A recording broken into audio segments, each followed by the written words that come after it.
start the meeting and we can move forward. Okay, I'd like to call to order the April 19th Committee of the Whole meeting. Everyone is present this evening. First off, on the discussion items, we have the renaming of South Main Street. Mark, are you going to take this one? Yes, sir. Thank you, Mr. Mayor. I'll wait for, You should be good, Mark. I just stopped sharing. okay. Nope.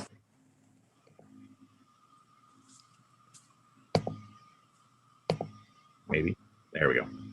Thank you. So with this item, recently the resident at 228 South Main Street had contacted staff noting a fair amount of issues that she's been having with mail service and addressing related issues with her property at South Main, specifically as you can make out from the map, hopefully, and I do have some better maps in the next slides. There is a 228 Main Street, and even though Main Street's not a north-south road, so there wouldn't be a north or south Main, there's confusion, and the resident, Miss Ann Holtzmeister, had noted frequently having to go down to 228 Main to pick up mail, vice versa. She's been in contact with her neighbor at 226 South Main, experiencing similar issues as well. So obviously it's just very confusing having a South Main Street and a Main Street as completely separate roads. So, in discussion with the applicant, we, brainstormed some potential solutions, and the one that we kind of came upon as being ideal would be to explore changing the name of South Main to some sort of alternative. We did touch base with the Lamont Police Department and the Fire District, and they have no objections with, potential name change. And just for reference, you can see South Main here. It accesses off State Street to the west. 226 and 228 are the only properties that have a South Main address. All these other properties that abut South Main are either corner lots, or in the case over further east, through lots that have parking in the rear, but they're addressed off a short street there. So in short, it's just really a matter of getting board feedback before we prepare any ordinances as to if the board is amenable to changing the name of the street, and also as to what you'd like to change the name of the street to. The resident had suggested, and I note this in the staff report, Moose Street. And staff, though, when we were talking about it, we had thought maybe just calling it South Street would make some sense, since it's relatively similar to the existing name. It's really all I have. I did invite the resident to attend the meeting. I'm not sure if I believe she is on. Anne, if you have any comments, feel free to unmute yourself if you're present, and if you want to share some additional information. Sure. Yeah, this is Anne's on. I apologize. I joined a couple minutes late, so I'm not quite sure if you also covered from a first. I'm sorry. Can you hear me? Yes.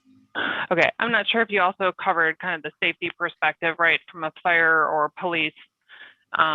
Should there be an issue at the house where that would require police or fire, those 5 or 10 minutes of going to the wrong address could be the difference between life and death, honestly. Not to over dramatize it, but it's possible. So the rest of the stuff is definitely an inconvenience. I know we both get mail delivered incorrectly. People go to the wrong address. I'm constantly getting people coming up to my address asking for the real estate company.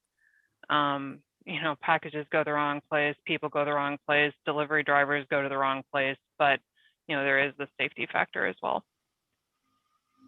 Of course. Hi, Ann. This is John Egofsky. Thanks for joining. And this is an unusual request, but what makes it, I guess, somewhat exceptional is that there's only 2 houses, and it sounds like both of you are okay if the name is changed. So I guess, that's good news, obviously. And I hear your point about the safety issue. And the mailing issues, how often does that occur, Ann? Just out of curiosity? Oh, I would say weekly, if not more often. Gotcha. Okay. I think renaming it, I'm up for it. I don't know about Moose Street. I don't mind South Street. I don't know if there's, I'll open it up to the rest of the board to give your thoughts. If there's anyone else we think we should honor, could honor, would want to honor, or needs to be honored. Yeah, for why don't we this call street. it Post Office Street, Mayor? Post Office I'm Street. wondering how long we've had this problem, most recently or not, because there seems to be a lot of problems with the post office as of late.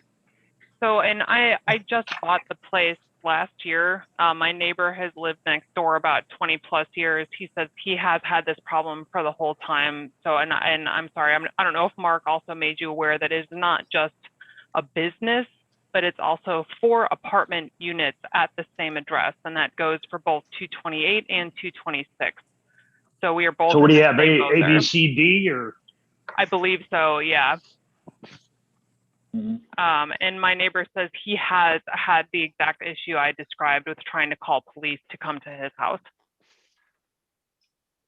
No, and just to clarify, the Main Street addresses are mixed-use buildings here in the downtown, so there's businesses and residents involved.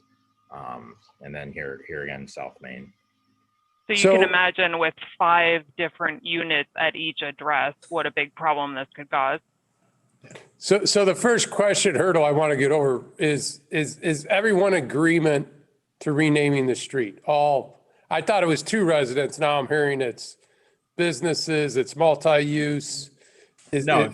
That's on Main Street. That's It's on only 2 residences on South Main, but on Main Street, the corresponding number is for, business and residential. Oh, got it. Oh, I understand now. So these are 2 houses, but the corresponding on the other Main Street is multi-use. Got it. Okay. Correct. All right. So it sounds like, Ann, your house as well as your neighbor are in agreement on this. Is this correct? Yep, absolutely. And he apologized. He couldn't make it. He's not very technical, so he wasn't quite sure how to join the meeting. No problem. So, South Street, if that's the recommendation of staff, I mean, anyone else from the board have any issues with renaming it or any comments on the name of the street? This is Ron. I'm in favor of South Street. Thanks, Ron. This is Dave. I'm fine with it. Yep, good for me too. Ken? Anyone else have any issues with it? I'm fine with it. South Street? And you okay with South Street, I hope? It's a little boring, but it beats the heck out of having a duplicate name. I mean, I talked about having it be my neighbor's last name, which is Refner or something a little bit more interesting than South Street, but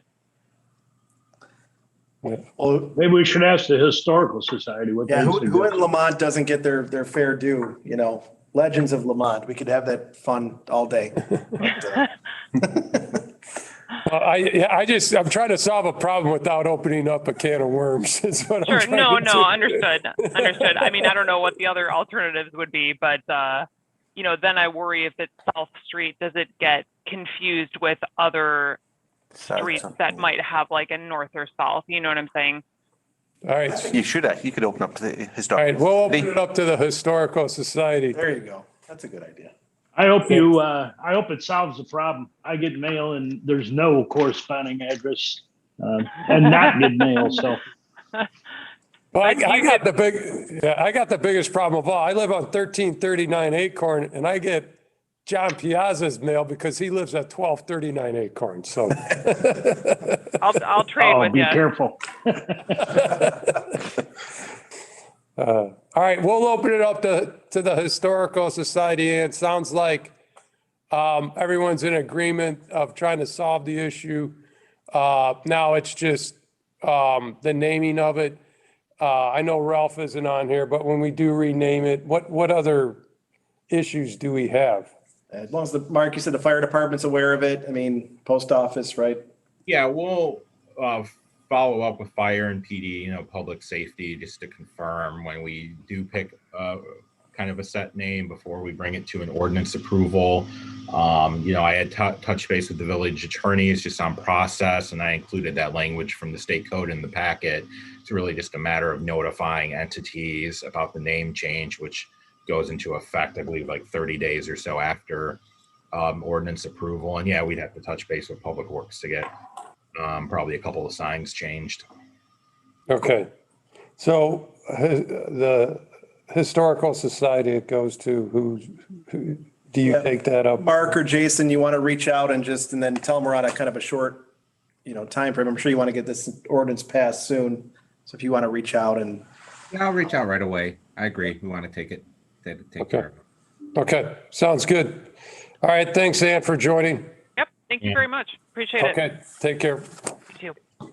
And All right, next up, the Equestrian Villas annexation and rezoning. Mark, you taking that too, buddy? yes, I am. Thank you, Mr. Mayor. So our request here for this item is for a 32-unit duplex development to be located at the northwest corner of McCarthy and Bell Road. The applicant is the Villas of Equestrian Meadows LLC, which is a joint venture between Castletown and Timberstone Design Build. And the petitioner is represented by their attorney, Mr. Matthew Klein, who is present and can further walk you through and answer any questions momentarily after I kind of walk you through the staff presentation. So the existing zoning of the location is the property consists of two parcels. The larger parcel right at the corner has R4 and B3 zoning in the village of Lamont. It's been incorporated. The parcel immediately adjacent to the west, as you can kind of see here outlined, the whole site's outlined in orange, is unincorporated and has Cook County R3 zoning. The surrounding land uses are generally residential, with the exception of to the south, vacant property with B3 village zoning. Our comprehensive plan, the Lamont 2030 plan, land use designation is for conventional neighborhood, which does allow for attached and multifamily homes, and typically with a density between 2 and 4 dwelling units per acre.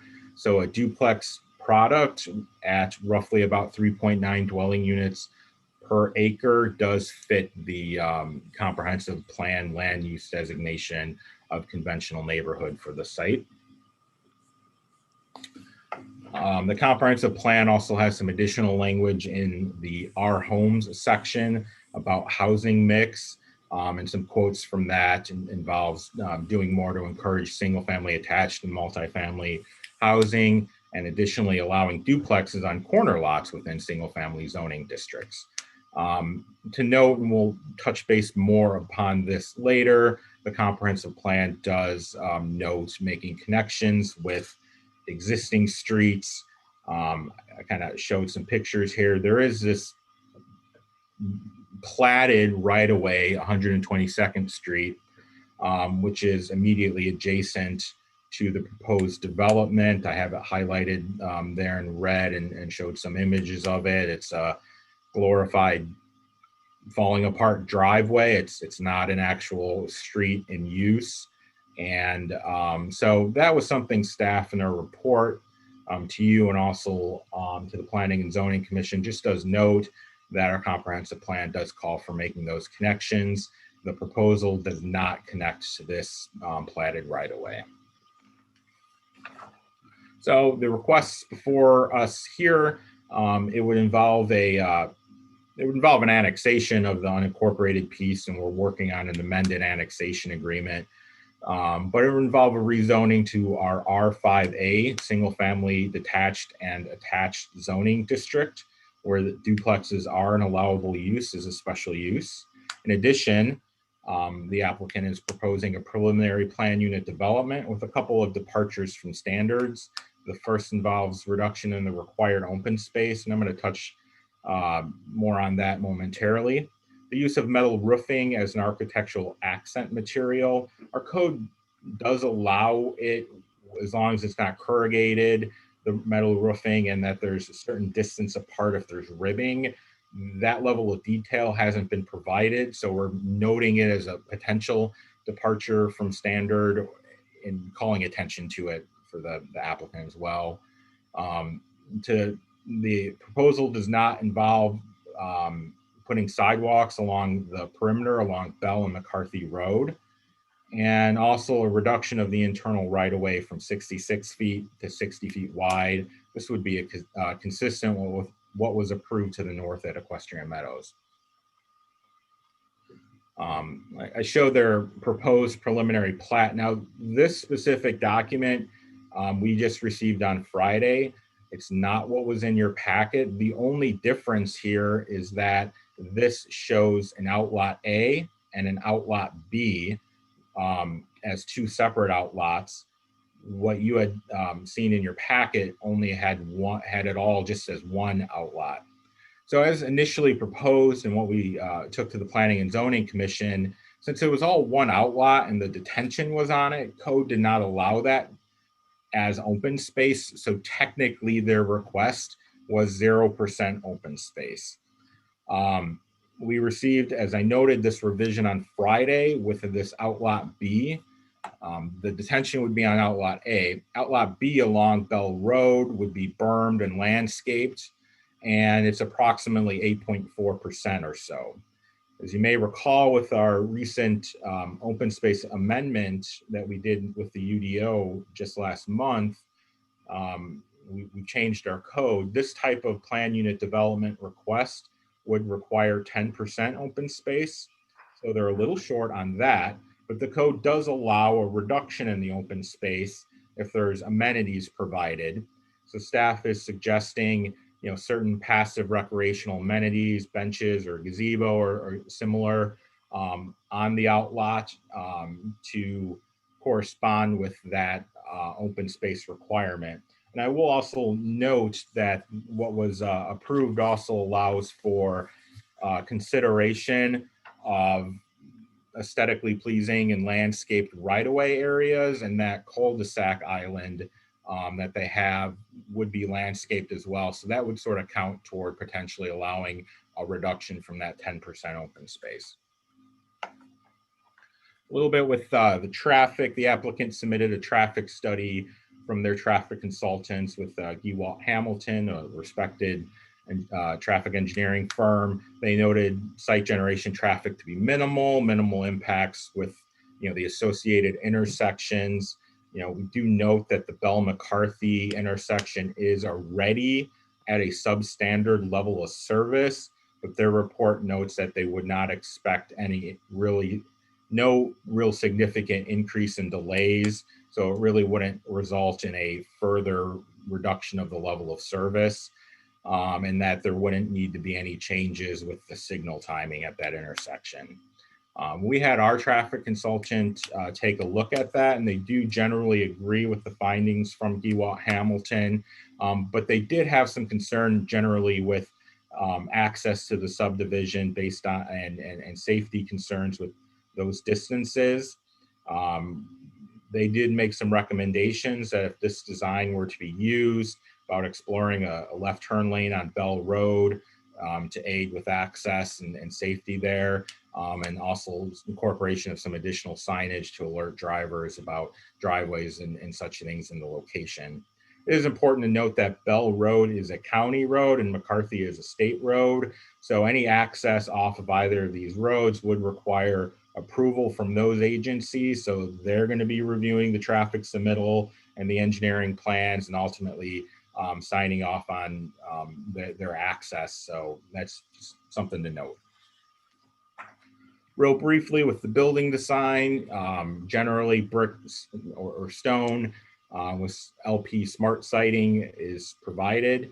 And we just note with the applicant, we do have some duplex two-family dwelling unit design standards in our code that they would have to meet. And we've communicated that to them previously.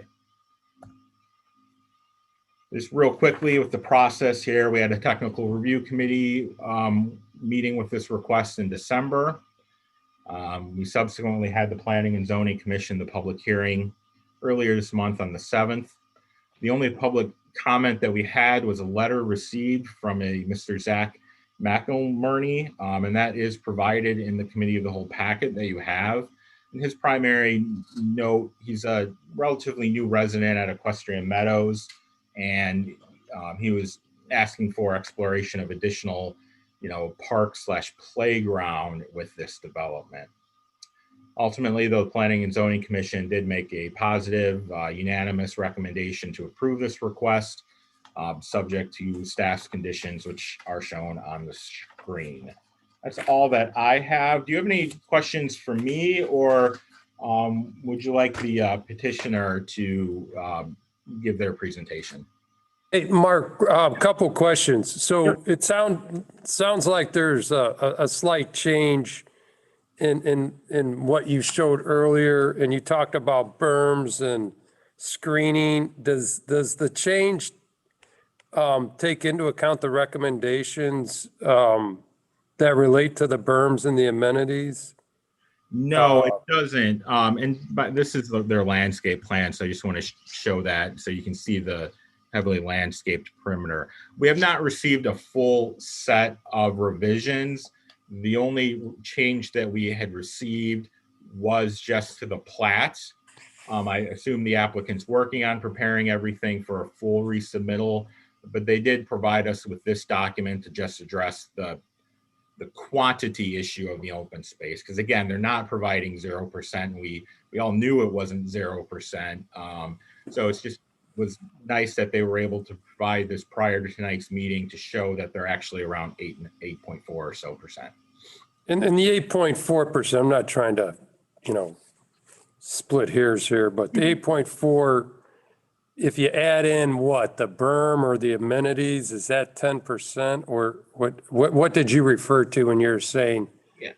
No, the percentage is the 8%, but the code is written that we can allow a further reduction from the minimum 10%. So we can allow it as the 8%, provided that they provide additional amenities such as the passive recreational things like benches and such. So it's, yeah, I think what the mayor's referring to though, Mark, is that you had 0% and now you have 8.4. That was It's the reverse is the change. Yeah, that was the technicality. The code does not allow, it requires that the open space is in a separately platted outlot and the detention doesn't count. So what is in your packet has outlot A and B as a single outlot, which again, technically is at 0%. Now that they split it up and have actually provided us with that information, so we know how big it actually is, that's how we were able to calculate the actual percentage of, again, roughly 8.2, 8.4%. Okay. Mayor, I think there is a little bit more clarification needed though, just to be pointed about it. The outlet A is the retention area. What Mark's referring to is not included and can't be included per code. So now it's been split into outlet B, which is open land and is not a detention area. However, it is now a dirt berm and that is landscape. So for what it's worth, it's a landscape berm open area. Yes, and it counts for our open space requirement. Again, with the recent code change, a duplex units, a duplex development of this size would be required for 10%, but then it's worded, we can approve a reduction from that 10%, provided that there are these passive or active recreational amenities. If it was directly adjacent to an existing park, which it's not, or again, with attractive right-of-way features, which again, with the landscaped traffic circle. So the point is with the new code, it's 10%, but we can reduce that per code if they provide these additional amenities. That's okay. That's what I'm getting at. So they're below 10%, but they are providing additional amenities, or at least that's what I saw in the packet as recommendations. So yeah, they haven't, like I said, given us a full submittal showing those amenities, but I believe, after the Planning and Zoning Commission, that they are amenable to that. Okay, so you know what? Let me ask I know Matthew, you're on. I don't know if we've met before. But is Marty on as well? George, did you say? It's up, Marty. Okay. So guys, thanks for hopping on. I guess the question I have for you guys, are you guys open to the 9 recommendations that the planning and zoning recommended? I know there's several in there that have been addressed already, but I think the ones with the berm and the additional amenities, are you guys okay with that? Well, we're providing additional amenities by providing the 80, that's about 30,000 square feet of open space. 36,000 is required. We're providing the enhanced landscaping on the 30,000 feet. We're providing a benching and pergola opposite lot, I think it's lot 6, 1, 2, 3, 4, opposite lot 5 at the west end of lot A. So on the east sidewalk of Prairie Meadow, facing the detention pond, there's park benches, benches, not fully designed, but benches and pergola. So a little bit of space there, depending on the grading that we need to get the detention in that area. As far as the recommendations, of course, we're going to address the engineering consulting planner, arborist, ecologist, plumber, traffic consultant, and Lamont Fire District to the extent that we can, and Yes. be in negotiations with each of those agencies in the ultimate design. Connectivity to Equestrian Meadows and Saddlebrook. I think your plan requires that be not necessarily vehicular connectivity, but to get a neighborhood connectivity, pedestrian connectivity. And we're trying to achieve that goal by connecting the sidewalk at the northwest corner of the site to the 122nd Street right-of-way. And then at the southwest corner, connecting the sidewalk from Prairie Meadow to the west on the north side of McCarthy Road, and then a stub to the south for pedestrian connection ultimately into the vacant 9-acre parcel, since we don't know what the development is. The sidewalk along Bell and McCarthy, I'd like to talk about that in a bit because I kind of consider that a sidewalk to nowhere. I put an exhibit that I've sent to Mark and gone through with him. I think we can get the neighborhood connectivity you're looking for by connecting Equestrian Villas, through 122nd Street right away up to Equestrian Meadows as a sidewalk connection, and then the sidewalk connection at the south. But I'll talk about that in a minute. Let's go through these 9 points. Passive recreational amenities. Again, we're doing a low density 2-bedroom units. History of this type of unit is they are not likely to be a family unit. They're likely to be a senior or single member household. They are not a kid type recreation facility user. So the passive recreation that we're suggesting, the pergola and benches and the walkway connection really is the kind of recreation that fits with this. As Mark knows, we did have some discussion with the Park District with the suggestion someone made to have a active kid-friendly park, the letter that was submitted. And we discussed with the Park District the use of 122nd Street right-of-way for the Park District to do a park, and then we'd facilitate that with our park contribution, and possibly the village would choose to use the Equestrian Meadows Park contribution towards that end. The Park District liked the idea, but they're not thrilled with 122nd Street. They don't think it's wide enough, so there really isn't present opportunity. But I think both the Equestrian Meadows and the Equestrian Villas participants would be favorable to a park app that 122nd Street vacant right-of-way location. Bearing features on rear elevations, yeah, now that of course will do. Extending sidewalk on the north side of Prairie Meadows Way. We would recommend that again, that's part of the sidewalk to nowhere. Once you get past that northwest lot 6, I believe, there's nothing that sidewalk on the north side would connect to.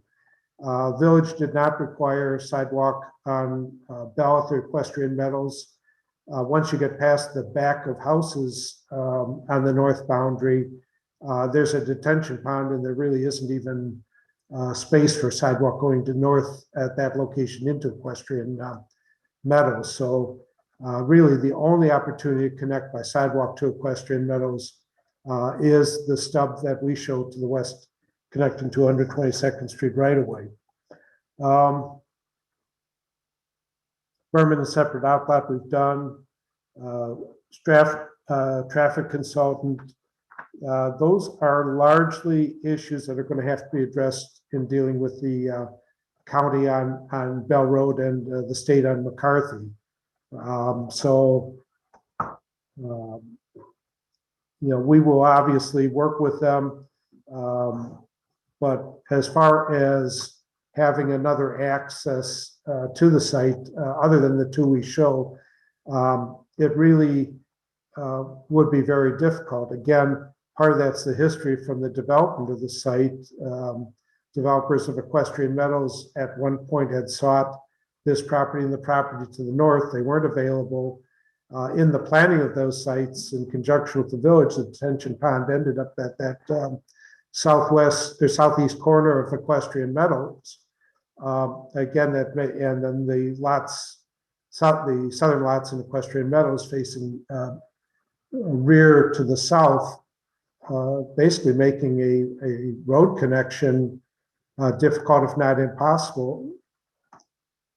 Certainly, the homeowners there, which are your residents, wouldn't want a road both at the front and back of their homes. They really wouldn't want through lots, become through lots. And then as far as the arborist screening and berming along Bell, I think we've done a pretty expansive preliminary screening and berming design, but we will obviously work with them. Mark, if you have that sidewalk to nowhere exhibit, we can talk about that a little bit. Again, as you go north along Bell Road, Equestrian Meadows is immediately north. There's no sidewalk in Equestrian Meadows. North of that, there's one undeveloped property that's in unincorporated. And then you get to swamp or now wetland. The property immediately north, there really is no route along Bell Road to connect to it by pedestrian routes. So there's really no pedestrians that would come south on Bell Road, at least on the west side of Bell Road. On the east side of Bell Road, you've got the Equestrian Estates properties. The southernmost entrance, the only entrance, and it's a highway road entrance, is opposite the Equestrian Meadows entrance to the north. There's no provision for pedestrian there. There's no provision for equestrian or for pedestrians to cross Bell Road. So really going north, there is nowhere to connect a sidewalk to. A sidewalk along Bell Road on the west side of Bell Road goes nowhere. It has no one to serve with the pedestrian route. To the east, along McCarthy, well, you've got the same situation with Equestrian Estates. The homes back to the main roads, they're shielded with at least a fence. I can't even think where there is a road access going east on McCarthy. I don't think there is a road or pedestrian access from Equestrian Estates into to the north side of McCarthy Road. And if there was, there's nowhere it goes to. Hey, Matthew, I'm sorry to interject real quick. I agree with you and I hear you about Bell Road and Equestrian Estates. However, to the south, that is open property. That could be a commercial, that could be, whatever it may be, strip mall, shops, pharmacy at some point. Absolutely. I think that might be something that would be an amenity if it is. Again, don't start any rumors. We don't have anyone lined up, but we've had people like that come and talk to us. I think that would probably be an amenity that, especially, I haven't even asked about the type of homeowner you've commented on a little bit, but, just having that amenity, if it was, whatever it may be, I think Get it in the having, corner, right? yeah, Sure. to the corner on this. Let me get to that quadrant. What we proposed in the plan that Mark had up on the screen before, we had sidewalk access and the ability to cross McCarthy at Prairie Meadows Drive. So as you go, so if you're a pedestrian, you can go straight south along either side of our street and cross McCarthy at our street stub to get into the 9-acre piece. Also proposed sidewalk going to the west, at least to our property line, so it could very easily be connected to Saddlebrook, which is the street, opposite Galway Drive that goes to the south. So with those three little, pieces of sidewalk that I show on the aerial photograph we just had up, you get the pedestrian connection to the single family and the residential community in the area. You have the connection to Equestrian Meadows. You have the connection to the 6 lots on Saddlebrook. You have the connection to the unincorporated subdivision that wraps around the 9-acre parcel. And really, no one is going to walk from our entrance to the corner, past the back of the houses on the north side of McCarthy to the corner to cross and then get back into the 9-acre piece. There isn't going to be highway access there at the corner. The access to that 9-acre piece probably is going to be pretty much opposite the intersection with Prairie Meadow. So that's why I've shown a stub going to this sidewalk stub crossing there. I think that fulfills what you're looking for in your plan as far as pedestrian connectivity. If there's future bikeway connectivity, the most likely place for a bikeway would be the ComEd High Wire going north and south to the east of the Saddlebrook, the 6 lots on Saddlebrook. And again, our little stub that goes to Saddlebrook or to our property line and then can be completed to Saddlebrook would be the connection to that. You may have noticed if you drove out to the site that somebody has put up no Equestrian Meadows traffic at the south end of Saddlebrook where it joins McCarthy. So I think you have a feel for what the neighbors feel about adding traffic to their street. Again, I think by these 3 little places of increasing our sidewalk as we proposed, we meet your desire for the pedestrian connectivity. I think the plan as shown is the best for road or vehicle connectivity that can be done, based on limitations that were put in place when prior developments in the area were approved. So we'd suggest staying with the plan as we've revised it for the pedestrian. John, can I add on to your statement there? This is Dave. Yeah, go ahead. I just wanted a couple things. McCarthy Road's a 45-mile-an-hour street at that point, I believe, and not having your crosswalk to be in the middle of the street, not at a corner where there's a stoplight, to me seems very dangerous. I mean, there would have to be some type of yield going on there with the speed that's going on. I mean, we're seeing issues already, John, at 127th with Briarcliff, and that speed limit's 25, right? It won't- Where we're it having to probably put won't- And it probably won't get permitted, Dave, you're right. I mean, yeah. So that to me was number one. The second thing I wanted to add was, and this is probably more important from my perspective, being an active in recreational community. To me, adding a street along the worst case, adding a street along Bell and along McCarthy allows you to have a walking loop throughout the subdivision. So if that sidewalk, which I would propose it being a wider, like we did at Kettering along Derby, which is a wide asphalt, I think it's a 6 foot wide.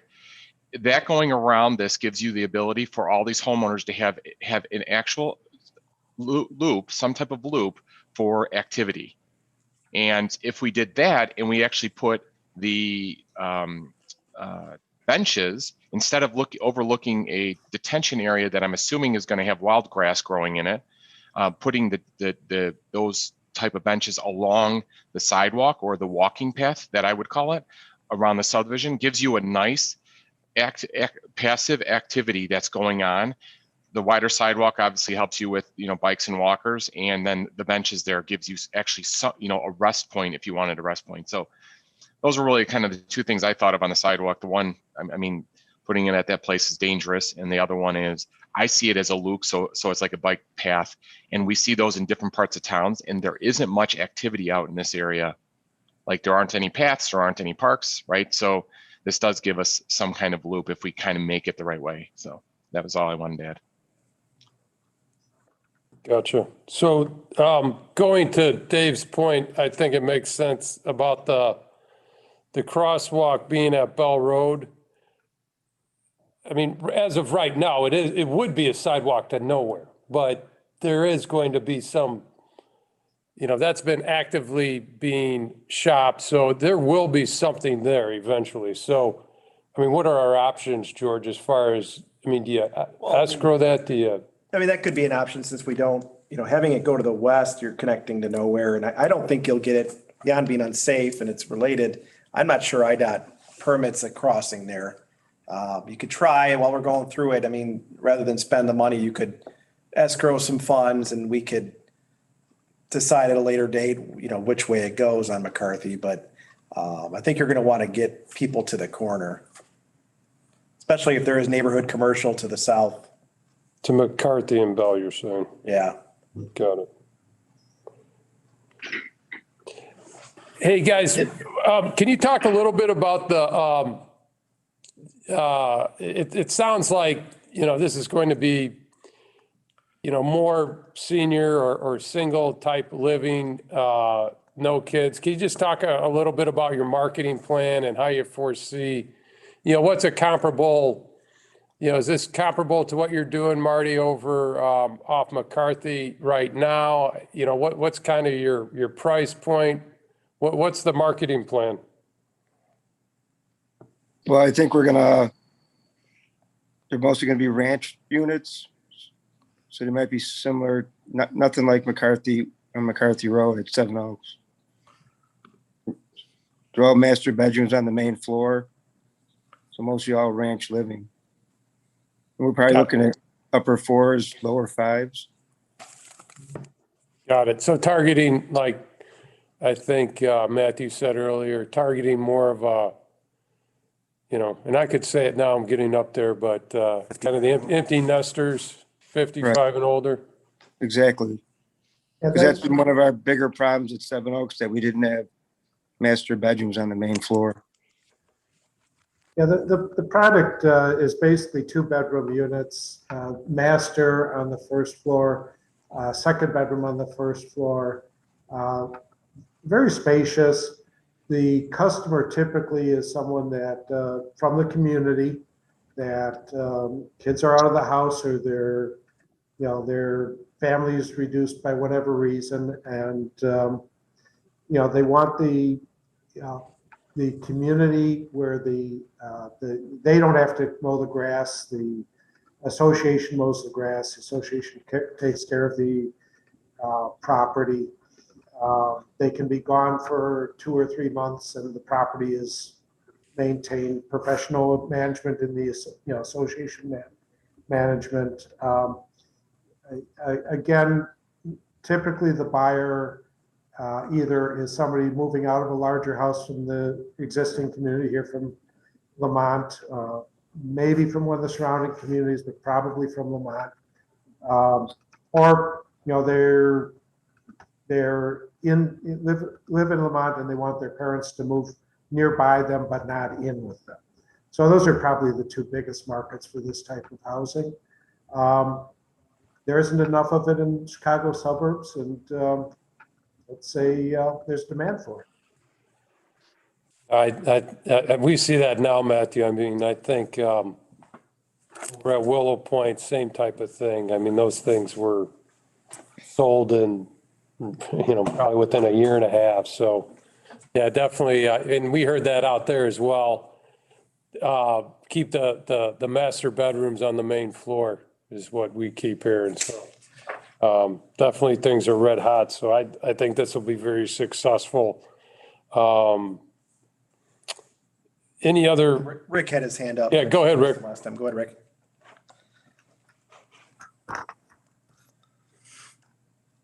Yeah. I took a look at everything out there last night, and then actually went to look at something I thought might be very comparable, and it might help the rest of the trustees to take a look at it too. It's called the Courtyards. It's on the corner of Wolf and 143rd Street. Although there is a bank on the immediate corner, it's surrounded by townhomes similar to this. It is across the street from commercial properties, both to the east and to the south.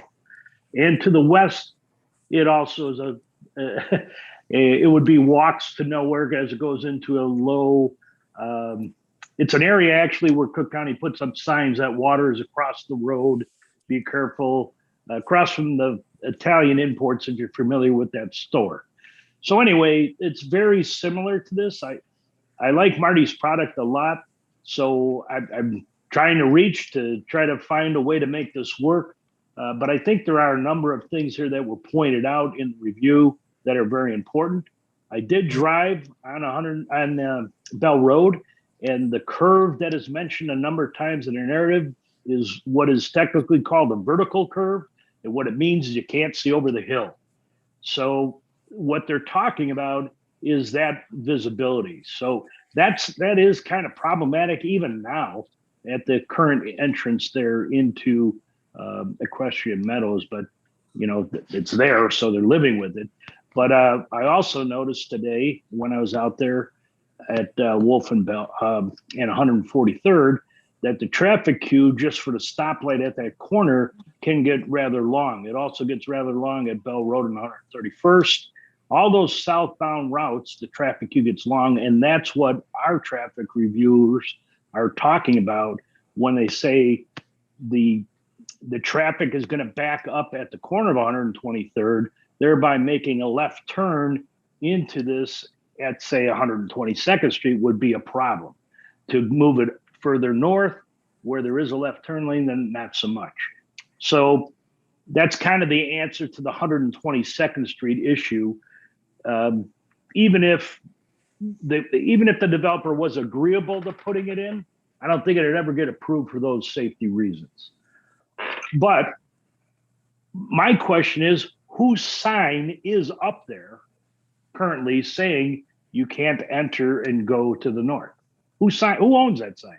One of the residents, Lamont Township? Who put up the sign that's there that we've talked around but not addressed? Okay. Because to me, it seems to make a lot more sense if this road were to connect to the north, thereby eliminating the need for that maybe 122nd Street, but also making the flow through the whole system better. Obviously, it is going to increase the traffic to the south on, I don't have the name of that road in front of me. What is that? On the Saddlebrook. The one that runs parallel to, Saddlebrook. That's it. The north-south road parallel to this one. But, if you're going to make a right-hand turn and go into the unit, you're going to do the right only. So I don't know that it's going to be as much as it would if that were the only entrance, which I'm not suggesting. But it may be too close to the right out going west, because now you got a car making a left, 150 feet to the west of you. He could be making a left turn while you're making a right turn right there. It's like, so those are the problems that we got there. I will suggest this both to our group and to the developer. It seems to me that you might, if you're going to be dedicating right away to Cook County, which I thought I read in here that there's 50-foot of right away dedication that'll be in play for Cook County along Bell Road, that Cook County ought to do something for you too, and potentially they could invest when they widen this roadway to put in that path that we're talking about, that Dave's talking about, the bike asphalt path along the county roadway on Bell.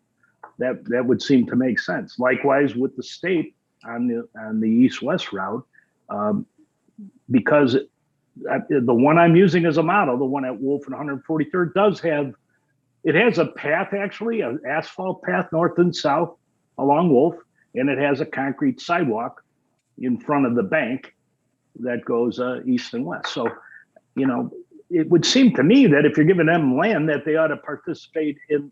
They are going to have to buy it from here or get it from the village. So if you're including a land give to the village potentially could help leverage that with the county to get that built. I don't know what it'll take to get that done, but I'm just throwing it out there because that road is going to get widened. They've been talking about it forever. Supposedly we have the funding now, although Cook County's not one of the participants. Anyway, that's my narrative on that. I do have one other question for the builder. Marty, maybe you could answer me. And then Mark, what is the definition of accent for metal roofing? Is it 10%? Is it 5%? Is it 45%? What is an accent? I know what I think it means, and it's fine if what I think it means is what you mean, but I don't know what an accent is. Yeah, I mean, it's not the entire roof, not made out of metal. It's well, in my opinion, if it's greater than 20%, it's not an accent. It now becomes the roof. No, it's usually like little roofs over garages. The eyebrows and things of that nature. Right. So it's very minimal. Okay. That I would agree with that being an accent. But we don't clearly have a definition. So I think it's something important enough when it is the types of building materials you're using are something we're considering in this proposal that we nail those down. So Marty, I'd like to see some language that says that you're talking about minimal accents, that you're not talking about 2/3 of the roof or something to that nature. That would give me a lot more confidence that should you decide to sell this off or something, that somebody's now not going to be putting up metal roofs out there. Although I do agree they're getting much better. Has anybody talked to the township at all? What's their feelings on this development? As far as the Township Highway Department, I've been trying to reach them, unable to reach the Township Highway Department. As I said before, I've talked to the Township Park District. And again, they recognize that this development will not have a large park demand component, but we have pretty good communication lines with the Park District, but it's a township that I'm talking about. And there was an election recently, so maybe that's why I didn't get a hold of those guys, because that was one position that was up. So I think it's important to know, because we have enough roads around town that need to know where also, that have gates up, curb and gutters built to the ends that never get opened and never used. One of our goals in our long-term plan is to have accessible roadways as well as walkways. And so I'm not about trying to figure out how to plan to roadblock things. I'm thinking we need to be figuring out how we can make movements go through, similar to what Dave had suggested. And I see you're really close to doing that. And I'm not saying it's your problem. I'm trying to find out why can't we do these things that that Matt, in your statements, you said, you're not looking at connecting the roads. Well, why not? What's in the way of doing that? What's in the way of connecting the subdivision to the north in Equestrian Meadows to this subdivision? But Other than the house that's just built, that's not even sided yet, that happens to be right where the road might go, but. we're proposing to connect it with a potential pedestrian route, and that was. I understand that. Why not a roadway? That's the biggest component that your comprehensive plan describes as the means of connecting pieces of a neighborhood. So we're meeting that component of your plan.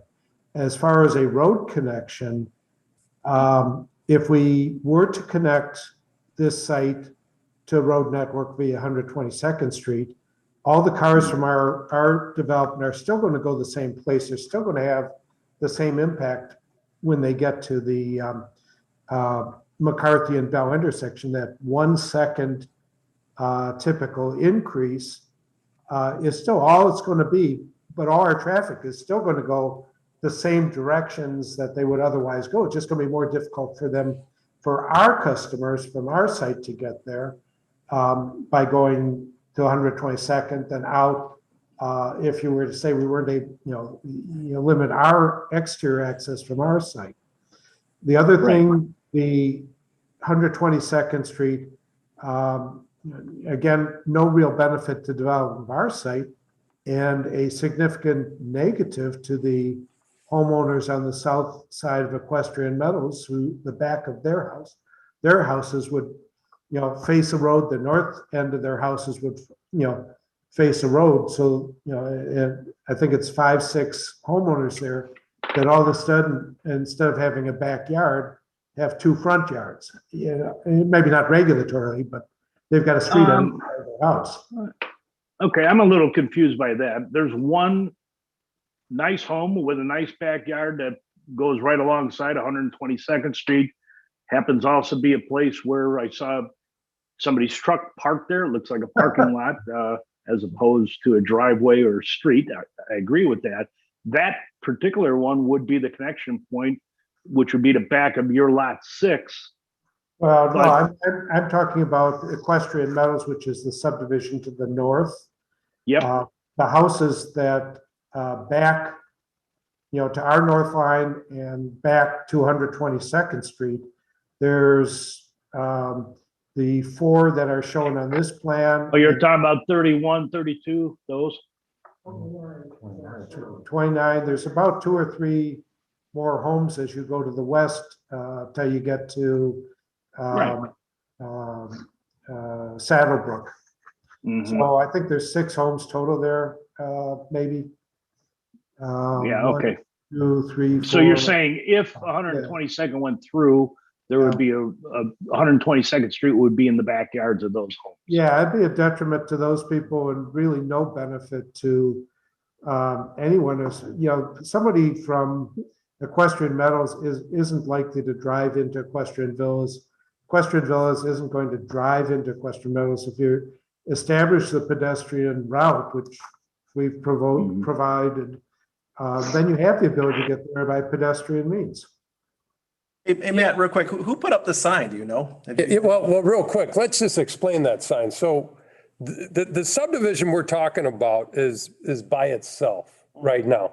Right. And the only way it could connect is 122nd, and as Matthew mentioned, hey, it probably doesn't make sense because for what you said, Matt, the residents that are in this new subdivision proposed would not use it. And second of all, the subdivision to the north, which is in the village, it could upset their sight lines. So understand that you guys are open with, sounded like there's some mention of putting a pedestrian or a path or something with the park district. Sounds like you guys are open to that, correct? Yes, correct. Okay.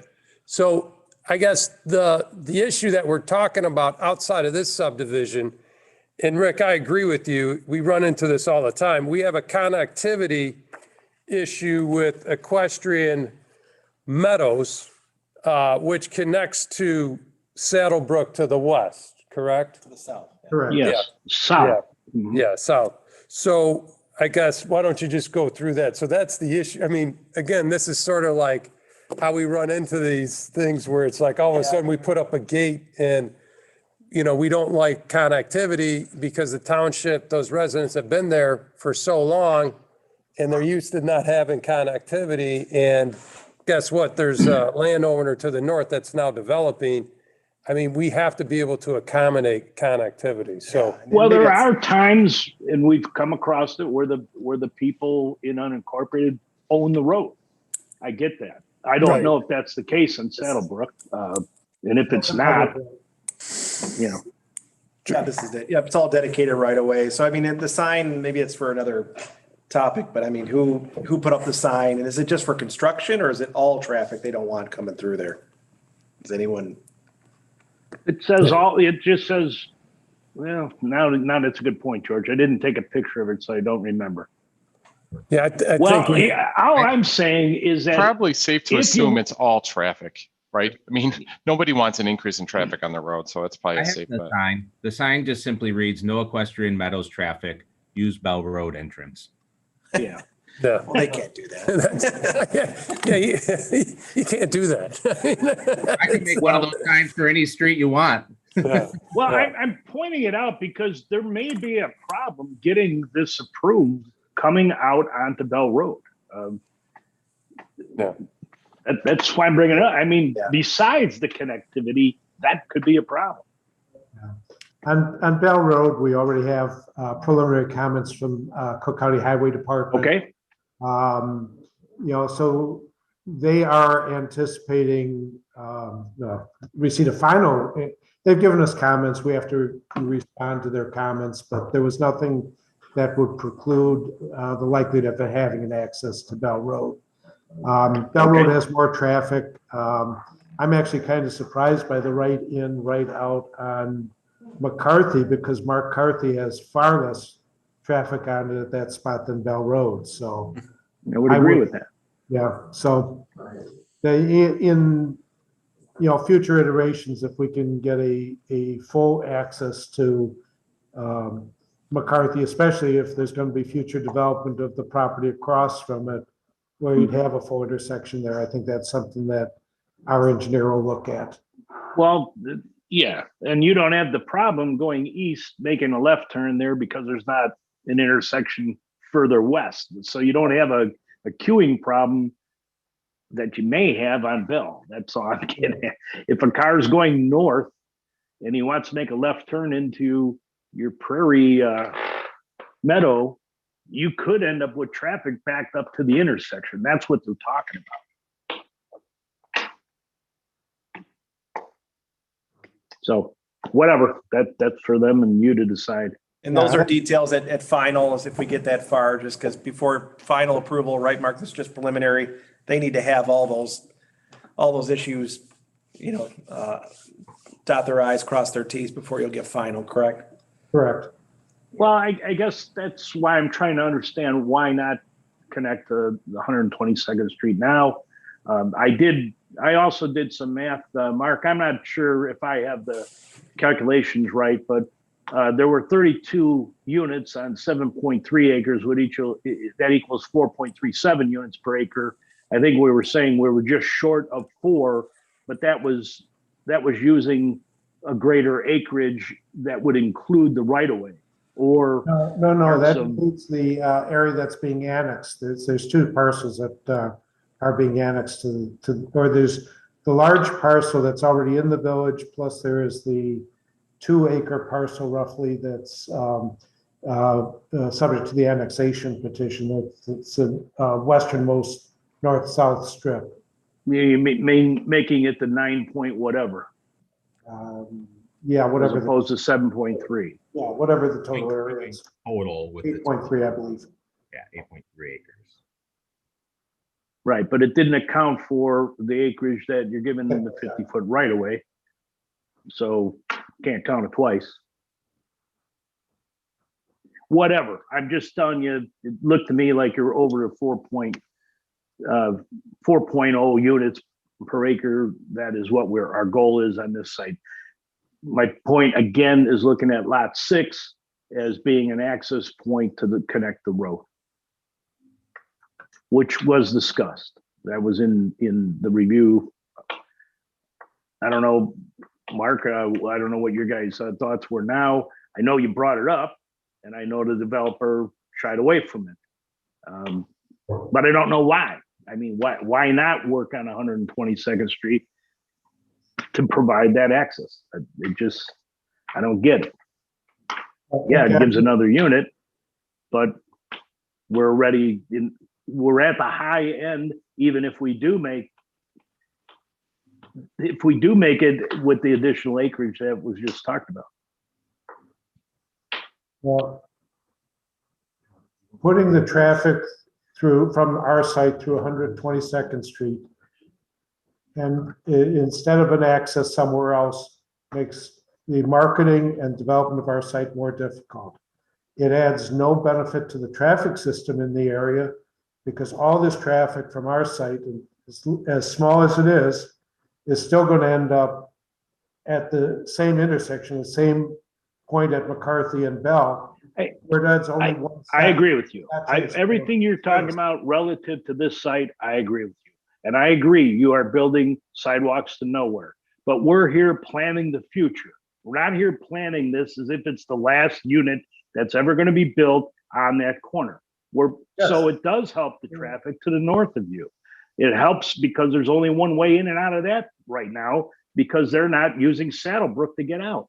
I mean, I drove down it 3 times yesterday, didn't see one car on Saddlebrook coming out of there because they're afraid of that sign, whoever owns it, in quotes. Okay, we think that may be a construction traffic limit, so not a restriction on the ability of residential traffic to use it. And certainly it is a township road, so they would not be able to restrict access to equestrian metals from that site. I mean, it's just somebody doesn't want the traffic through there. It isn't someone that is able to prohibit traffic from there, through there.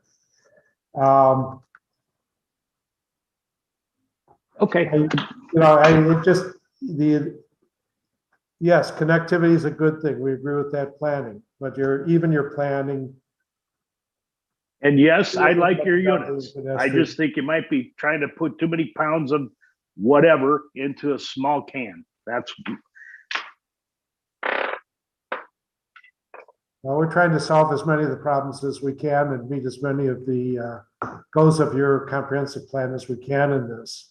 I think we've done a good job as far as the design of it. We're providing buffer and we're providing residential and with the residential at the corner rather than a high impact small shopping center, offhand, one last question, and we're reducing the traffic there than from what could be provided for under the zoning on this site. So we're actually down zoning the site to get to the proposal that we've made for it.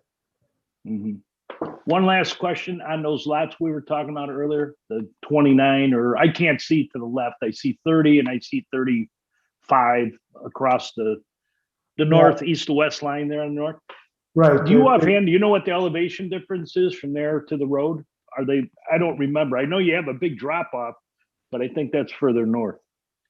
The backyard of the South Equestrian Metals site, does it drop off to villas? It does drop off, so they're higher. We're looking at that. We've got topography we're looking at. What is it? Looks like it's a couple feet. The ultimate, the approved to the level north is higher, and then it's sloping down as you go to the south. Couple feet higher from the ultimate grade of those sites. Right. Okay. So I only point that out again. Last comment I have on that is that 122nd then would potentially be lower than the backyards of those homes that run that east-west north line. I'll be higher. Higher. Oh, higher. Okay, that's what I was asking. So it's dropping off to the south. Drops off to the north. North. Lot 6 would be higher, so lot 6.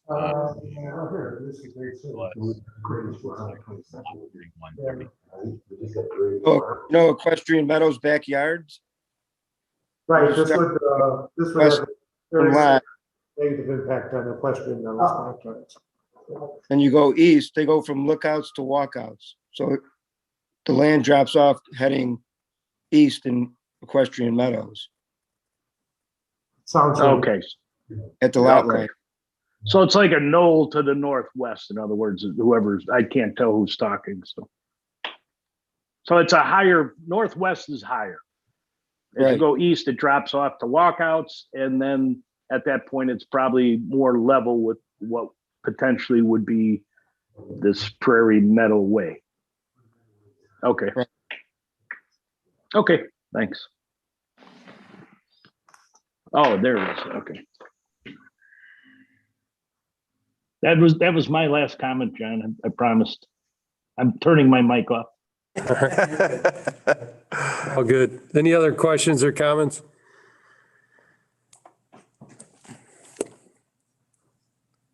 So do they agree to the path or the escrow to along 123rd to the corner?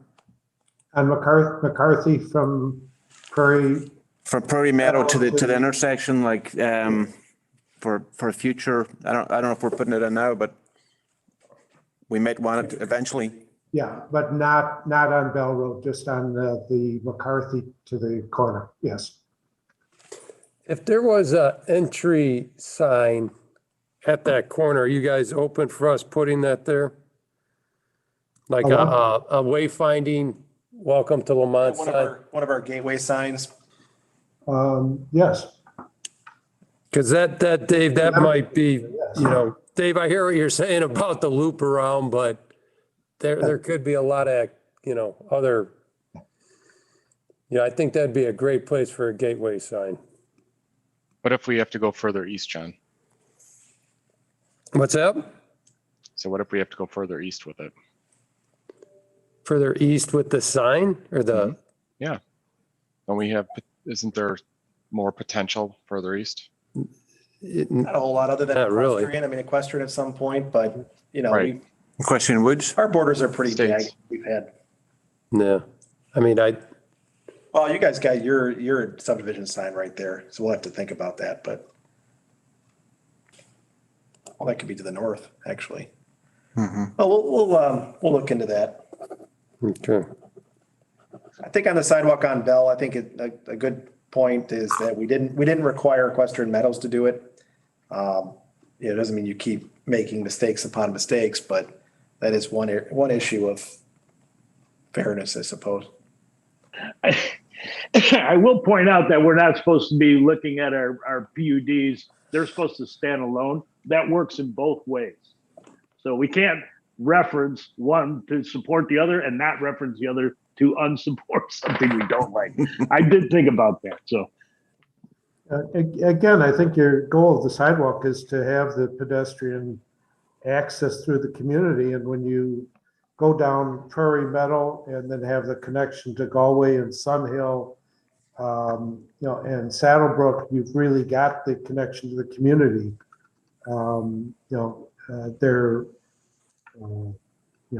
Possible future connection to the 9-acre piece if we go east on McCarthy, and we'll agree to the escrow on that.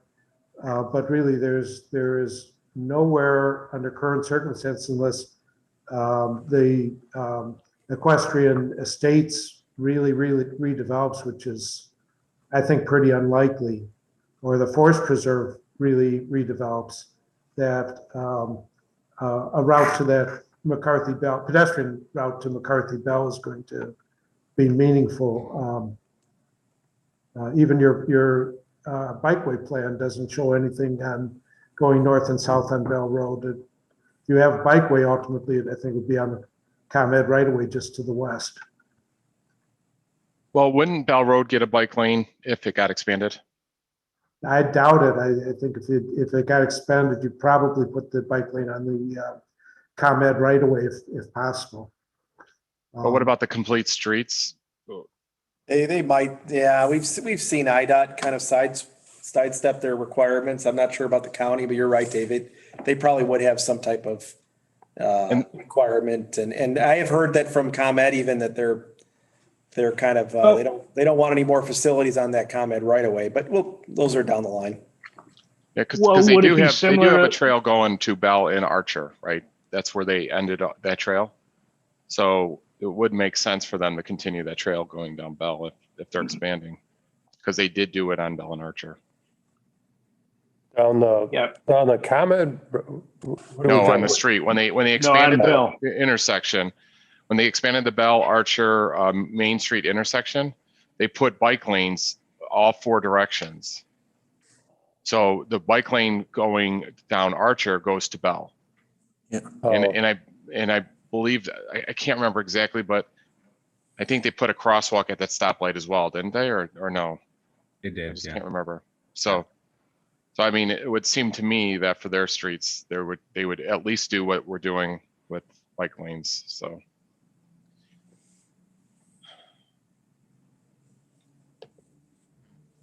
okay. Any other questions or comments? the only All right. other comment, John, the only comment I have is on the open space. The only other comment. If we're putting berms on the open space, I'm not sure people really understood what Rick was getting at. That open space is no longer usable for anything. If it's a full berm, you couldn't even put a sidewalk in because it looks like it goes all the way to the street right away. And I don't know what property Bell's buying to expand that street. But if I saw the drawings correctly, it's that open space is just all a big berm. So The open space requirement is the space be open and unused, not that it be designed for recreation. It's open, it's. I understand that. I understand. I'm just pointing out, you couldn't even put a sidewalk in there if you wanted to with a berm there, right? As currently designed, probably not. Right. This is along Bell, Dave? Is that what you're saying? Yeah, along Bell. Yeah. And I don't know, it's hard for me to tell the McCarthy Road. The right away, those pictures are kind of small for me, so I couldn't see it. but- I don't think we have a berm on McCarthy on the north side of McCarthy, or very small one if we do. And what was your landscape though? The landscape was what I was worried about on the McCarthy Road. Well, we have landscaping there, but this is at preliminary level. I mean, that's revisable. So, It's not detailed. okay.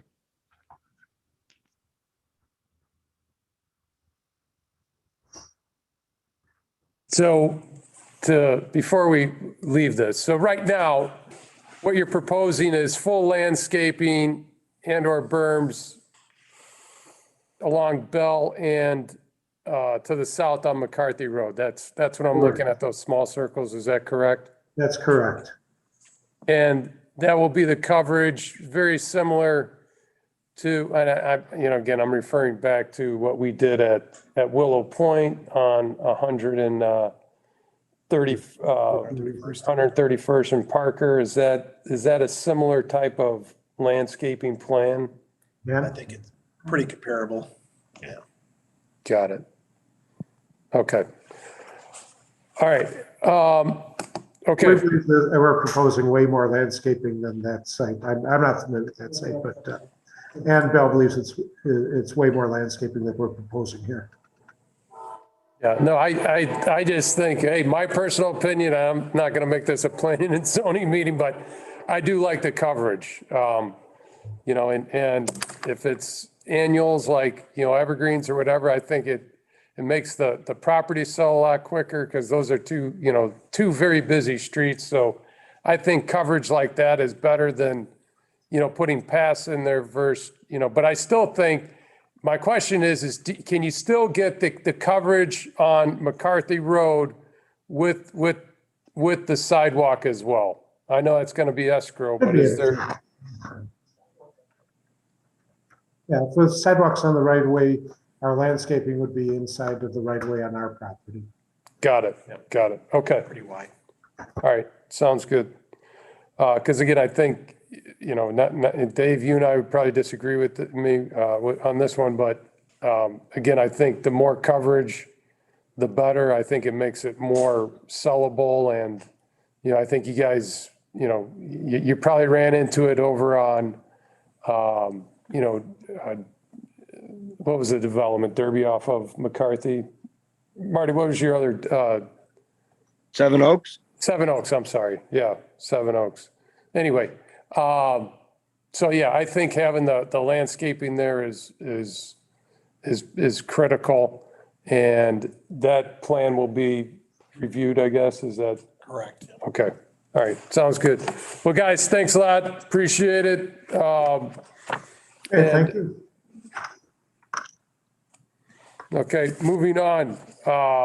Fiscal update and budget amendment. Chris. Thank you, Mr. Mayor. Before we start, I know, George, you're going to load up. Okay, before I start, I do want to just kind of point out a little bit. This is an end of year budget amendment for the budget that we are currently in. So it's the 2021 that ends on April the 30th. As just a kind of like a reminder, when we put this budget together, this was at the beginning of the pandemic, many uncertainties. You'll see through this PowerPoint that many of the revenues have rebounded, but not like double, but they have. Some of them have not. Some of them are significantly lower, and our TIFs are still not really producing a lot of increment. So I kind of just wanted to point that out. This budget amendment is significant, just basically in the general fund. And I wanted to point some of that out. I do want to start out real quick with the American Rescue Plan, because we have begun, Darshana and I have begun starting to lay out a framework based on what Baker Tilly has advised us, and we've gone on a lot of webinars, we've used their resources, just a framework of when we receive the money, basically, where do we put it?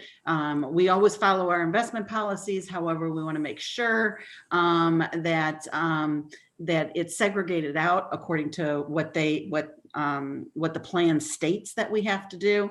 So anyway, I just kind of wanted to just give a quick up to date of what we know. And there's more to come. Baker Tilly Weekly is sending out some stuff on it, like what, any kind of, we know some portions what we can use it for, but there'll be more training on that. So just what we know, the village is estimated to receive 2.14 million. The first installment must be received 60 days after the announcement. So we're anticipating end of May, early June. Second installment will be received no earlier than 12 months after that. The funds need to be spent by 2024. And we do know that we cannot use it for pension. To what extent, we don't know. We just can't use it for a pension to basically increase our or reduce our unfunded liability. This is just one I just showed just kind of one checklist that Baker Tilly has put out. They're putting out a lot more resources. And just, I just wanted to let you know that we are aware that we're receiving the money. We will let you know when we receive it, and we are identifying it. We are putting it off to the side. As you know, a municipality cannot invest it. We put it in a fixed income group. Right now, we're kind of leaning towards IMET, which is the Illinois Municipal Funds, and that basically is one of the highest interest rates, but it's only 2%. But like I said, we can only invest in fixed income. So that's a whole quick rundown of the American Rescue Plan. Okay, on the budget data. So basically, for 2021, does anybody have any? I apologize for my talk. Hey, Chris. So on the budget 2021 data, basically our three top revenues, which is our sales tax, our income tax, and our property tax. The sales tax has rebounded, and you'll see there I've changed my projections. income tax as well. And that's a per capita, so that has increased too. Local use tax, still, we received the first month in April.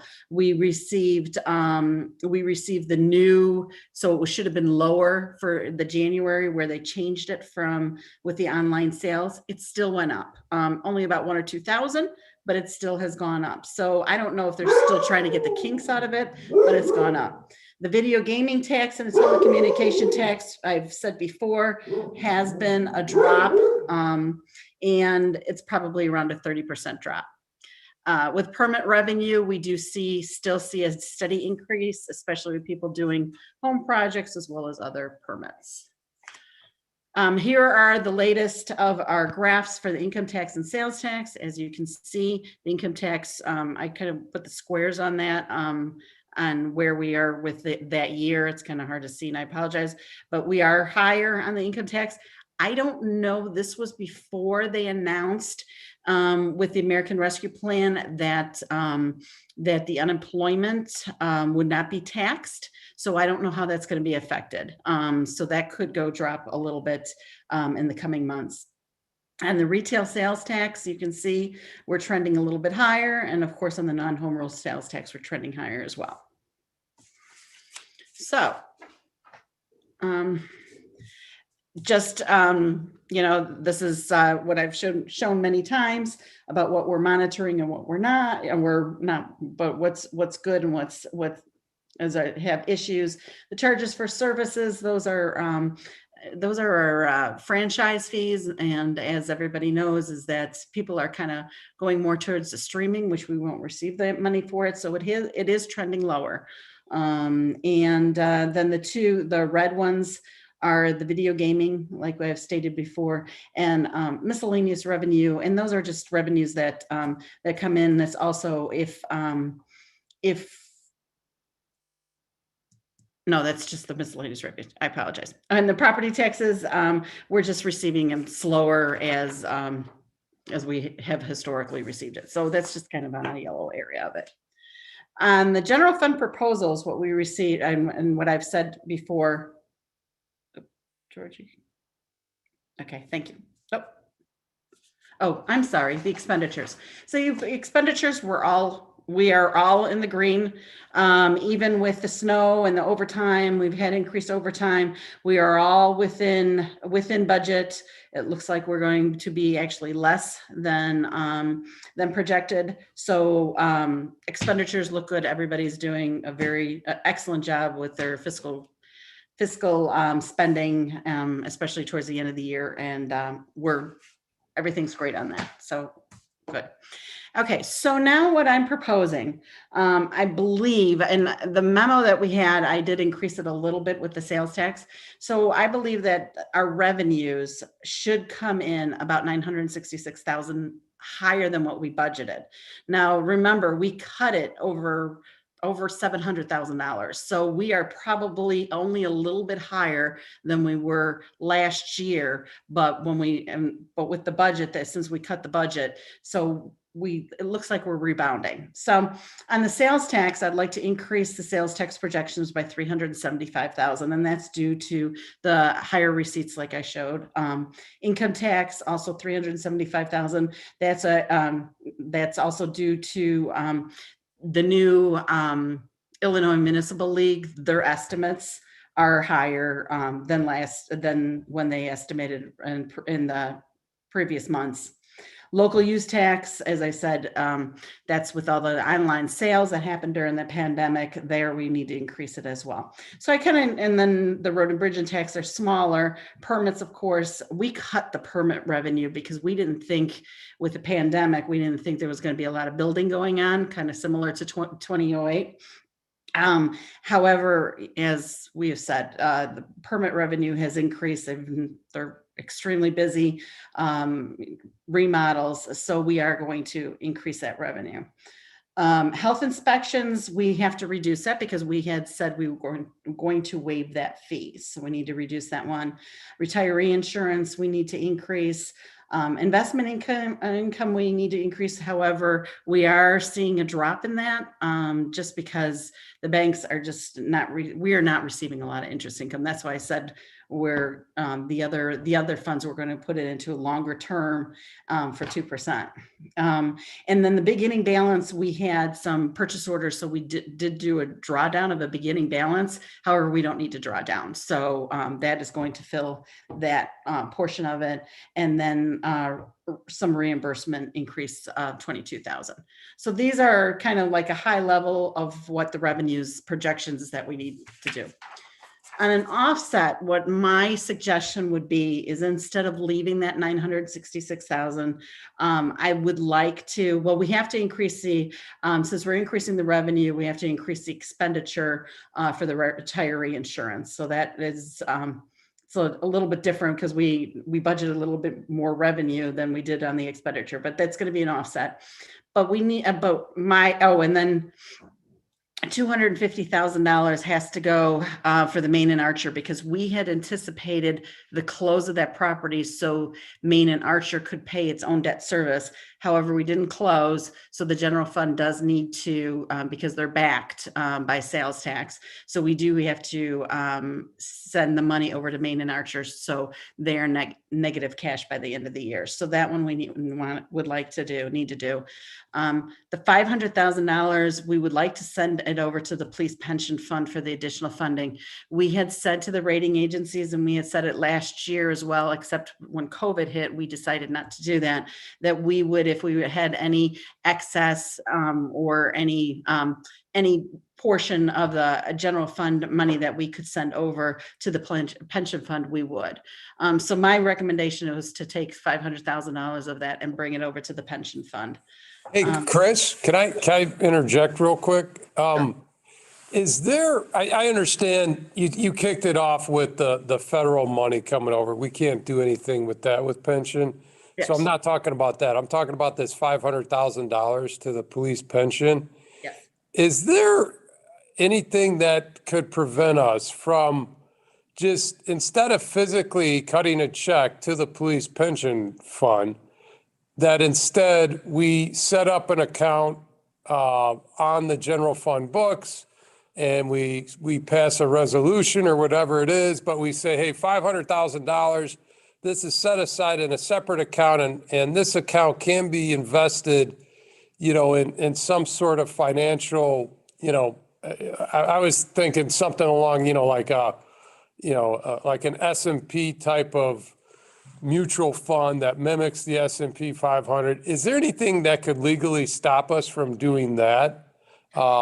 Because what it does is once the money goes to the police pension, it's at the police pension. So if the world falls apart, like it did in 2008 and 2009, after, the stock markets were going crazy like they are now, we have no recourse. But if we were to instead physically give the 500 and just put it in an account and set it aside saying, hey, this is for police pension, and let it make money in the market. Is there anything that prevents us from doing that? I believe with state statute that our government entity, we cannot invest in anything except fixed income. The police pension is derived from other statutory, codes and rules and regulations and everything that they make them, because they can't invest in equities or any until they get to the 10 million. So they're set up that way, different as well. I really don't know. I don't know if Stillman is still on here, but I really do not believe that we can invest in anything except for fixed income as a government entity. And we can't say this is for police pension without giving it to the police pension fund. Okay. All right. Just throwing it out there. Okay. Well, John, let me interject though. For example, I think what you're alluding to would be we earmark on the side note that this is money that we potentially would pay to the police pension fund, but we don't do it, is what you're saying. Yes, but I was hoping to be able to still get the juice of, an 8%. Whatever the historical I market. understand that. Yeah, I yeah. wasn't finished. I just want to make Yeah. sure Yeah, I yeah, yeah, understood yeah, what. yeah. Okay, so that being said, then Chris, our money that we have in a rainy day fund, where do we have that invested? That we have invested in IMET, Illinois funds, anything that's fixed income. We don't get a lot of money in that at all. Okay, but it's still fixed, It's fixed income. all fixed incomes. Okay. Mhm. Okay, because John, I was thinking, it's no different than that, but if Right. if we are limited where we can invest it, well, then we're subject to the same limitations. So it Yeah. doesn't get to where you want to go, other than No. you set aside the money without actually giving it to them, so that we're still managing it rather than they. Right. Correct. But you won't, this year has been phenomenal and you wouldn't, we would just receive the fixed income, 2% or, but we will not receive anything, any. Right. That they Well, can. we need to check that out. I will check that out for Like sure. you said, Chris, let's talk to Mike and let's dig deeper and see if there are some options there. Yes. Didn't that come up already when we took the loan out for the water? How we were going to invest it? I think we had a discussion then about, should we take 2 million or 4 million? Because the 2 million is just going to sit there, but we can't actually make more money on it than we couldn't invest it. Right? We're limited investing. I'm that assuming was this because is of the exact same. It's because of the loan, Dave. Each one of these things government carries their own rules. We can't invest. So it's a matter of finding if there's a place we can park it that isn't subject to those same types of rules. Yeah, but Chris, just ask Mike. I think we know the answer, but it's worth asking. And sometimes the water fund's a revenue maker. The general fund is just a regular, governmental fund. So I don't know, maybe there's something Mike knows of where you can invest it, but it's worth the question. We won't be shocked if the answer is no, is what I'm hearing. The answer is no. Oh, you heard. Your question. Geez, we need to come up with a pooled fund then, is what we need. I mean, you could put it in an account and just not give it, but then you're not going to make the returns, or you can invest it in other things that can make the village money. I mean, I'm not talking gambling, but economic development and. Yeah. That's for another. I think from what we went through with our rating agencies, Chris, and, I think putting it in the police pension, we still have money to go to our buildings. We still have money to go into our rainy day fund. We're gonna have a nice little report here in June on the state of the police pension. We'll see where we're at. Yeah, and don't get me wrong. I like it going to the police pension. I just wish it was going into equities. It'd be great if they were doing what IMRF was doing during this never-ending. Change state law. During this never-ending bull market that seems to have no end to it. So, okay, sorry, Chris, to interrupt. Go ahead. I think we covered most of it. I know we mentioned Ralph's got Public Works has a bid out for our roof here at Village Hall and Police Department. We had many leaks. It's time to replace, so that money will go to good use in the new year. Sorry, my internet connection keeps going in and out. I apologize. Okay, so we went over all the proposal for the expenditures. Now, are we in agreement that we would do the 500, or do you want to wait till? I would like to do a budget amendment for the next board meeting so we can have this by the end of the year. I personally I don't have a problem with it. George, you just mentioned, I know next door, and I'm not saying don't do this, but there are some things that eventually we got to get done, right? Like a new roof, we got to get sooner or later. If we need to do some work next door in the old police station, it sounds like there are some monies out there that's why they're giving us these monies. And I know you guys are thinking about this, but I would say let's get some of this stuff at least in front of us so we can prioritize it, but let's get it done sooner than later, because a leaking roof is only going to cause more problems, I think, down the road. So I would rather, if it's going into infrastructure, get it done. And that would be my 2 cents. Yeah, the only thing I would say on here, you could reduce the police to 400 and put 200 into building, just so we gives ourselves some flexibility. But can't we do that with the 2 million we're getting from the Building maintenance, I'm not sure it's going to be a qualified expense. Water and sewer is very clearly stated as a qualified expense, but I'm not sure about roof and building. Can we check that? Because it seems like. It's pretty tight, right, Mike? I mean, you have. Oh, so you're saying it's not? Yeah, I mean, no, you can make arguments, you can move money around, but you don't want to do that. I mean, I think it's pretty clear. The only thing that's not related to COVID is water and sewer. So at the end of the day, if we can't find a way to spend the 2.1 million, you could really replace all the remaining water. Water and sewer.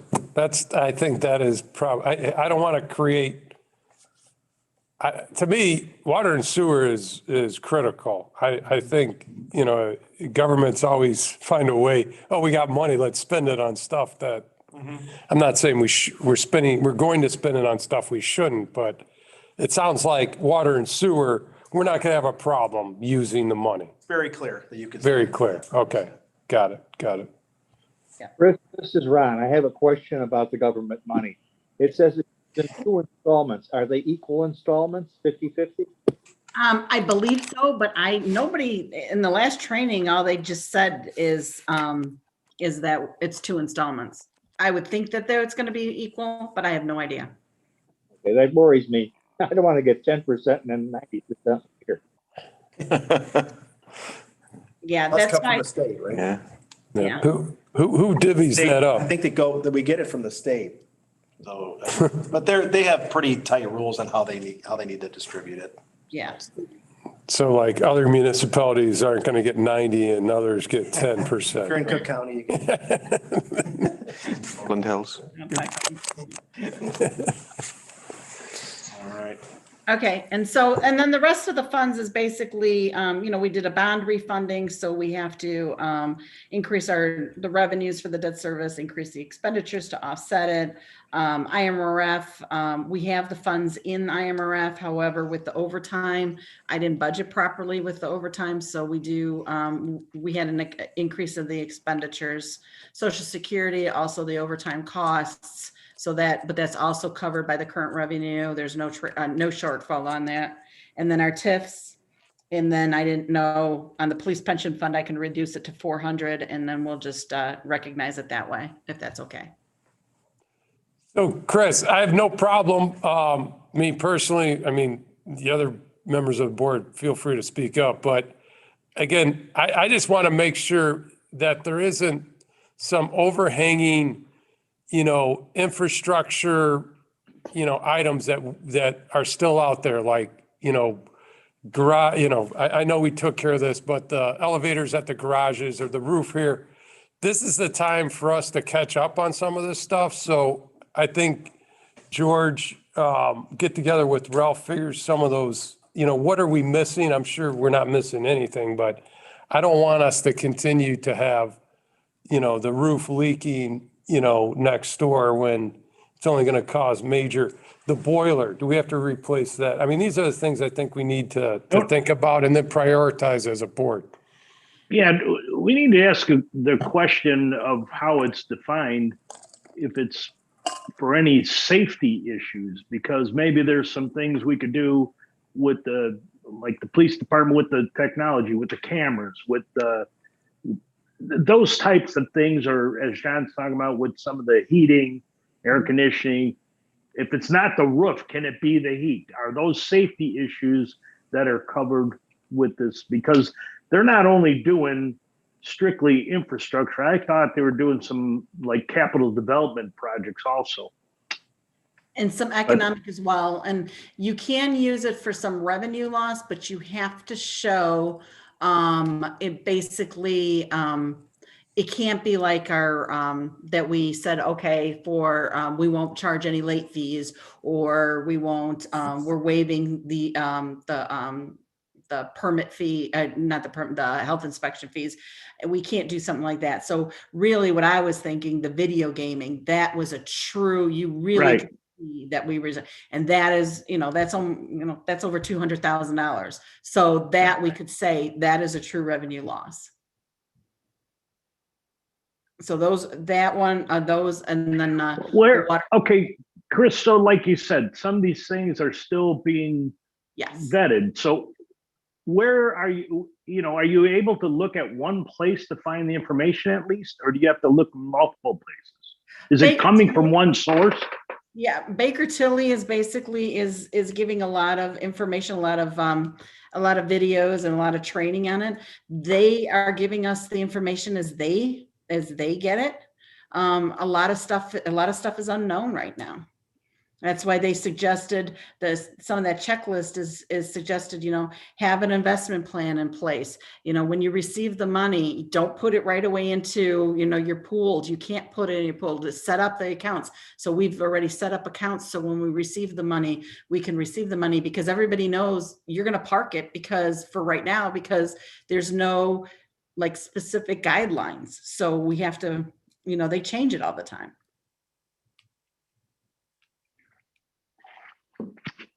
At least that's what I've seen. But like I said, I can hold off on these. I can do a budget amendment after the fact. So I could actually hold it off till the end of May, if you'd like, till we see really where we're coming out at, and see with the expenditures and everything. And if you'd like, we can discuss this at the committee of the whole. And well, you know what? Could we approve this moving forward, and then should it blow up, then we could change it at the last meeting after you find out? In other words, this would like give you the authorization to move forward with this plan, subject to any changes. At least you'd be able to move forward and something. Yeah. It just, go ahead. I think it's just trying to get at what month you get it to the auditor so we can get our books cleaned up. But if it waited a month, that's fine. Yeah, some of these, the only one we don't have to do is the police pension one. All the other ones, the 250,000, we have to cover our debt service. And the other ones, the TIFs are the I&M TIF is underwater. It needs money. So the only ones we don't have to do is the police pension and the maintenance fund, but we're going to have to do it if we need maintenance. So those are the two that we can hold off on. I can do the ones that I absolutely have to, so they're not negative cash by the end of the year, and the other ones I can hold off on.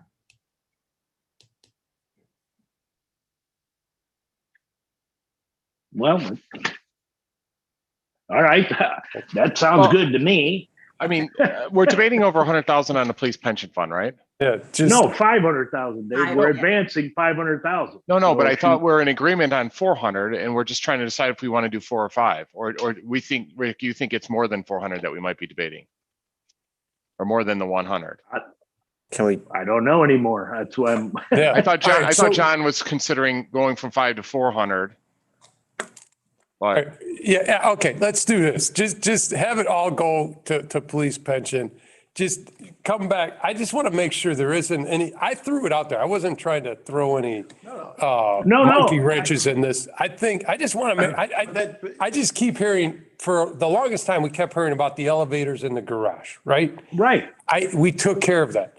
Now, if we got a roof problem, let's take care of the roof. All right. But that's also what we have 100,000 for the roof. And that's why we thought maybe if you instead of 500 to police pension, you put 400, then put that other 100 just in the building fund. Remember creating. Yes, there you go. That's so you can you're hedging your bets a little bit. And we have a 10-year capital plan on our building, but the boiler could break next year, it could break 3 years from now. Let's get more money in that building. And that's what I'm getting at. Yeah. If we've got a month to hold on to the 500,000 to advance the pension fund, why not find out in that month if we have something else? Instead of 100, maybe we need 200, and we only do 300 to the police pension fund. Exactly. We don't have to do the police pension fund ever, right? But we at least don't have to do it until May, the end of May.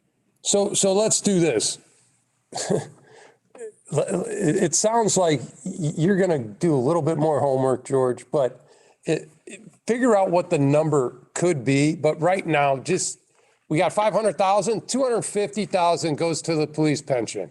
250,000 is just going to sit on the side for possible other infrastructure. If we don't spend the money, that 250,000 is still here 12 months from now, and we could put it back into the police pension. Or if we know in 2 months we're not going to spend it, we could put it in the police pension. Right. It's not like we Or need to 1 make. month, John. You know, that's or 1 exactly month. what I'm saying. We don't have So- to spend it today. So just do 250, hold the other 250 and figure out, is there any other pressing needs? Again, there are, I keep going back to the roof of the elevators. We're just kicking the can just because we didn't have the money on it, and it's something that need to be done. So I just want to make sure we're not, shortchanging ourselves on other stuff like that. Yep. Is that what you were thinking, Dave? Something like that? Is that? Yeah, We don't I wanna thought short sell no, ourselves, no, right? that's what I was thinking. I just assumed it was 100, not 250, but I don't Right. care either way. Okay. I would have thought they did some of their homework. So anyway, did it. So I'm pretty confident that we can get closer to 500 if we wanted to. Yep. Okay, one other thing. Can I move the 250 into the rainy day fund instead of the general fund? That's fine. Yeah, put it wherever. Yeah. What's our current balance on the rainy day fund, Chris? 880,000. But it really doesn't, the only reason it only goes up is interest. We haven't really, since we've moved the 800 or years before I even came, we really haven't moved any money in there. It's just, it's in a different fund. And what I like about that is then the general fund, because whenever we draw down from fund balance, it's right away on the rating agency saying, while you're drawing out, even though we're over 40%. Out of your, yeah, it's just a different shell, but they look at that shell. Yes. Mhm. Yeah. The one segregated fund that really is the rainy day fund, and you can only have so much in it. I think it maxes out, and why don't we max it back out to $1 million, and that's beyond fund balance. So that's rainy day, Yeah. beyond rainy day. Yes. That's a 100-year storm fund, right? Mhm. So, okay. Next pandemic. Okay, thank you very much. And I apologize again for the bad internet and for the dog barking. No What problem, dog? Chris. Thanks, Chris. Thanks. Yeah, you had some levity to it, so we're all good. Tell your dog apologies for the meeting. Go ahead. It's the 2-minute dog bark warning. I like it. All right.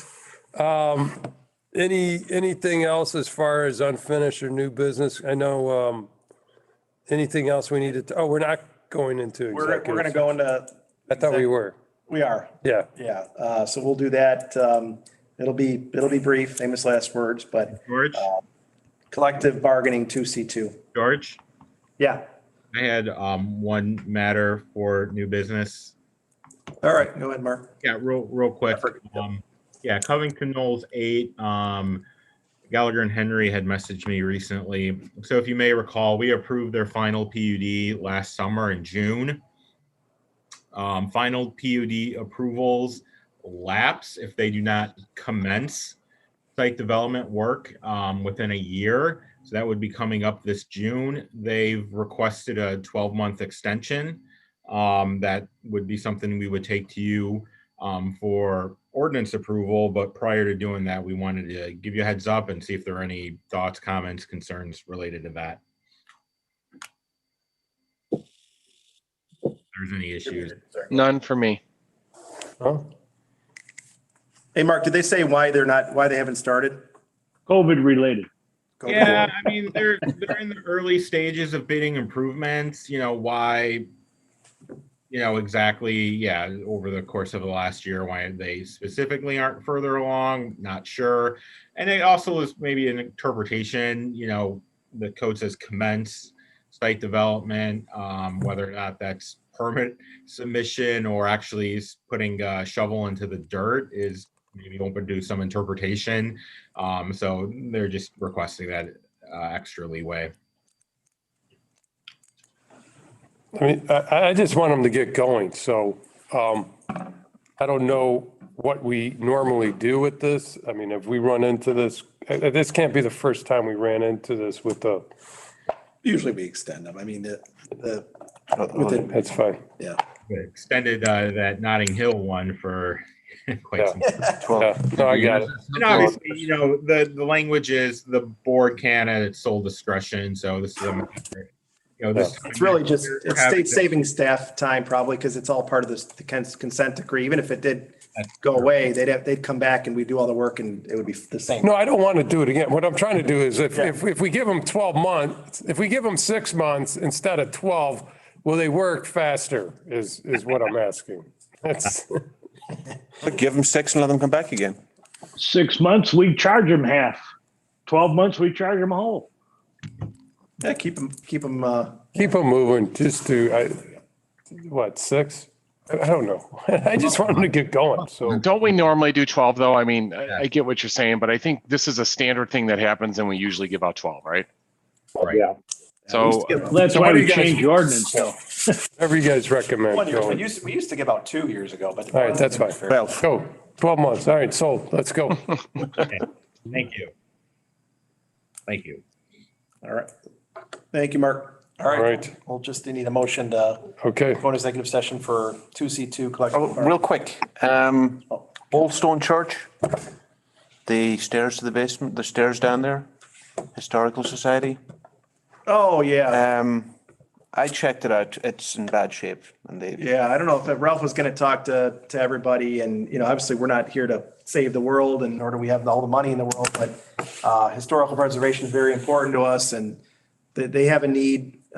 Their retaining wall is collapsing and someone's got to step in and help. So that's one thing Ralph's recommended to me to step in and approve a contract to shore up that wall. So that's just something, I know he was out today, but we were gonna bring up to the group. Did you walk it with him, Ken? And yeah, I went and looked at it. It's in bad shape. yeah, The road going the alley, they paved it. So there's a lot of pressure on that and it's pushing in the retaining wall. So they braced it to the wall of the church and that, I'm afraid the wall of the church isn't good enough to hold it. yeah. So it's, I mean, does anybody have an issue? I mean, we'll get a bid. We got a really good quote, but it is over my authority. I believe it's 27,000 or so. You Does know, the society have any money at all in their budget? I mean, do they have anything? no. I mean, that So it old- would be 100% our responsibility. no, I think it's not our responsibility. It's just, Well, I mean, I'm just financially, it would be all of our responsibility. well, if you want to, Yeah, I mean, we could get a couple thousand from them probably, but they don't have, this goes back, I know, Rick, you talked about it years ago, you know, about at some point doing a referendum or, you know, if this town cares about historical preservation, which we all do and think we do, how do we fund all these things? And this is one where it's really time sensitive, because there could be a safety issue. COVID related, I think. You make an argument, yeah. I mean, museums have taken a harder hit. I mean, that's the type of thinking you got to think with this federal money. I mean, museums have been hit harder than anybody with COVID. So Yeah. that's probably, you hit it there, Rick. Who owns the well, building? hey, could we use it for that? Those are the type of things, if you can make an argument that COVID has substantially hindered an industry, those are some of the things that we could potentially. Well, I say we go ahead and do it, but we also look for an avenue to lay it off on the COVID related. That's what I'm saying. Okay. I'm But good it's with not- it. it's one of those things that needs to get done. It's just, Yeah. you know, the Historical Society could do a funding drive. It would take them a long time. The thing might collapse by then. You know, we're just trying to. Well, that's Ken's point. We'll knock the church down with the pressure on the wall before we get it fixed. You know, so we'll investigate that more though. We'll have Mike maybe dig into it, make sure we're not doing anything wrong there, but it'll come back in front of the board because it'll need to be a contract so we could have those Okay. answers. All right, sounds good. Anything else from the group or? Yeah, you know, I do want to kind of throw something out here just on the Historical Society. So we went through these grants for downtown and the economic development grants. And one thing we never talked about was the Historical Society. Should this historical society be eligible for those grants in the future? They probably are. Jason, didn't they, it might have been the township, but did they ask for a grant? Yeah, they started with the grant. Remember, initially they wanted to get something for their basement. You know, they had some ventilation issue or whatnot. We went out there, got them somebody to investigate that, found out that if they put a gutter on the back, it would take care of most of that. So they did apply for a CARES grant from the village. You know, that's only $5,000, of course. So I guess you could think of this as a really big CARES grant through the LAHS. Yeah, I was thinking in the future for those other grants we do down there, if they have other work to be done, maybe we just lump them in that pool. No, they're always eligible. You know, institutions are eligible. Lithuanian World Center got a facade grant last year. So, yep, we make sure they're aware of it. They need a lot of work though. They need bathrooms, and they need air conditioning. So I know it's not our problem, but somebody's got to help them. Well, and that's what I mean, if we're doing grants and they're eligible, then they can get money, you know, they can apply for money every year for projects. Yes. That's the point I was going with, Ken, like. Yeah, no, I agree. mean, yeah, we can lump it in there, so. Up they're aware. And, Okay. and you could apply for a CARES grant, just this need is greater. Yeah, you know, yeah, that's fine. I'm fine with that. I just know they need a lot of work and they want us to get money and we have an opportunity to, Right. so. Just give it to them in the form of a loan, and that way if they get the grant, well, then they can pay us back. Then you can, or you can forget it in the future. All right. Anything else? Okay, need a motion to go into executive session, right? So move Stapleton. Second, Snagowski. All right, all in favor, say aye. Aye. Opposed? Aye. Any opposed, say nay. All right, we're officially exiting the public committee of the whole.